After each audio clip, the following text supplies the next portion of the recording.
ካፕካትን በመጠቀም የቪዲዮአችሁን ድምጽ ጥራት እንዴት እንደምትጨምሩ የተለያዩ ጫጫቶችን ረብሻዎችንም እንዴት እንደምታጠፉ ላሳያችሁ።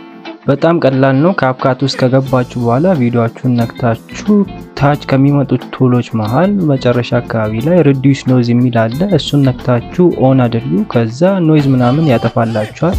ሌላው ደግሞ ድምጻችሁን መቀየር ከፈለጋችሁ አሁን ለምሳሌ ለማወፈር ለማቅጠን ምናምን ፈልጉ ከሆነ እዛው ታች ቮይስ ኢፌክትስ የሚል አለ። እሱን ነክታችሁ ከሚመጣላችሁ ፕሪሴቶች ውስጥ እየነካችሁ መቀየር ትችላላችሁ። አሁን ለምሳሌ ለማወፈር ዲፕ የሚለውን እነካለሁ። ከዛ እንደምትመለከቱት ይሄን ነክቼ መቀየር እችላለሁ ማለት ነው።